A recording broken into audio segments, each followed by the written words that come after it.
Hello, it's me, Mario. Woohoo! You watching GRTV, my favorite. Wahoo!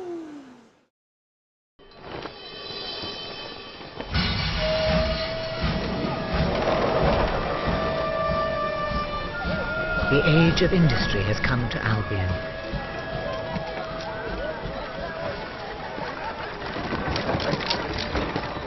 Though some call it the age of oppression.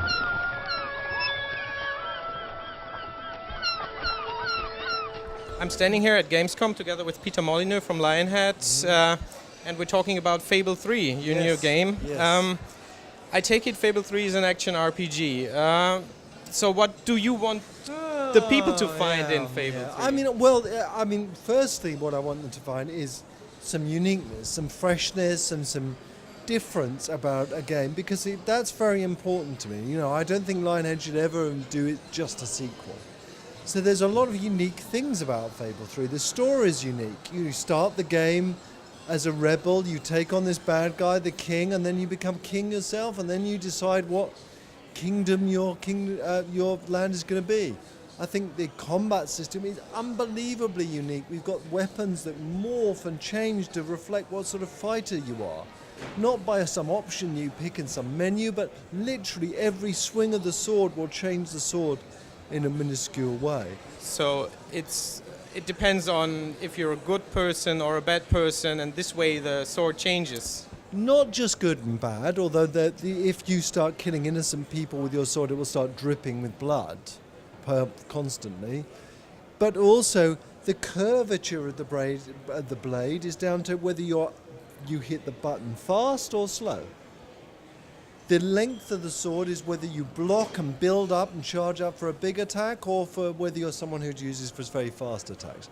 Think of this weapon actually being able to reflect what sort of gamer you are. Okay, so the hardcore gamer would have a weapon that's unbelievably cool. Okay, and because it's going to be longer, it's going to be bigger, it's going to be cooler looking, because they've really thought about their moves and their button presses.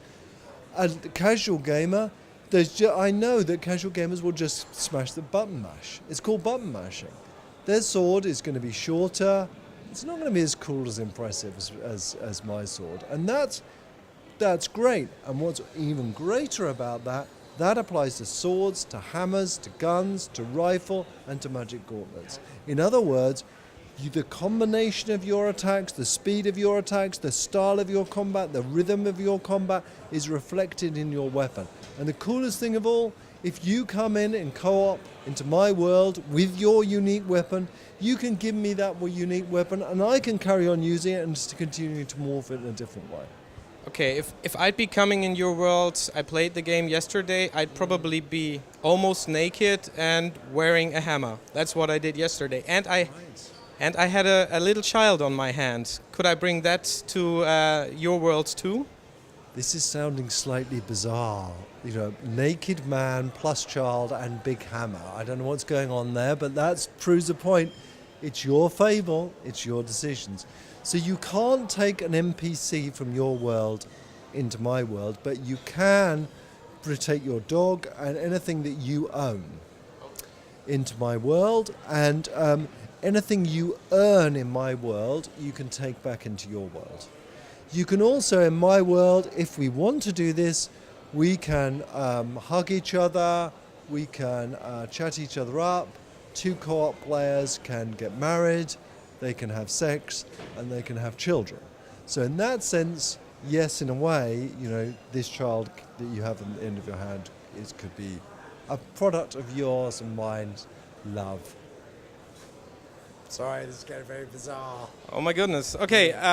You don't know what to say now, do you? No, but I mean, like, what happens to the child if we can divorce? Obviously, Yes. if we'd marry, Yes. what happens to the child then? I mean, So, money's. Unfortunately, the rules of Albion are very simple. They're children. Children of divorced parents go into an orphanage. And currently, that orphanage is. Children in the orphanage have to work in a factory and probably end up dying very young. That's what England was like about 200 years ago. I mean, like, this obviously makes sense in a way, but if I think about Fable, I mean, you must be absolutely obsessed by relationships. Is that so? Because the whole game... Well, you know, well, there's... you see, you fall into a little trap here, because I love... The thing I hate in games are NPCs that stand there and do nothing. No matter what I do in front of them, I could, you know, garrot myself, and they just stand there. That's where this idea was born from. NPCs should be driven by simulation.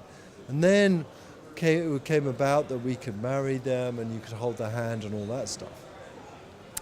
But here's the interesting thing is, maybe you're someone that just doesn't care about this stuff at all. Maybe you're the sort of gamer that just really wants just combat. Combat, combat, combat. You want combat to be cool. We've got this amazing level up system where you essentially, it's very hard for me to describe this, but you essentially, as you get more powerful in the game, you choose the game features that are important to you and that are switched on. So if you don't want marriage, don't turn on that game feature. If you don't want to hold people's hands, don't turn on that game feature. If you want to specialize in combat, just specialize in combat. So I think more and more it's your Fable. You make the decisions. What your hero looks like, what your hero wears, what your weapon looks like, what your hero's, how tall your hero is, what your world is like, what the game features are like. That is all your decisions and the decisions you make by playing the game. One last question. I talked to Mike Green yesterday from Lionhead and played with him, and he said that most people have hardly seen the biggest majority of Fable 2, so probably 60% of the game. Yeah. Doesn't make that you sad? Aren't you sad about things like that? But, you know, they're not sad. Sad is not the wrong word. I'm unbelievably ashamed. You know, that's the equivalent of me, if I was an author, writing a book where 60% of the people didn't get to the end of the book. What's it say about the book? It says it's a bad book. And when you craft an experience and you had 300 costumes and 300 swords and this massive world, and only a fraction of the people explored that massive world, used all the costumes, used all the weapons, that's just wrong. It's just bad design. And I think you have to look at yourself and say, look, we're doing things for just the sake of doing it.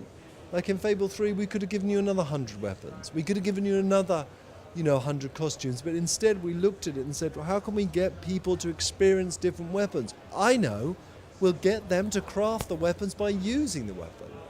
That's smart design, I think. Thank you. True rebels never give up.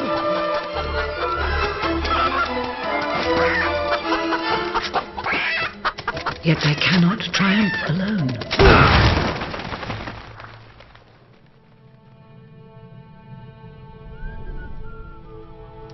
The uprising has begun. But who will lead the revolution?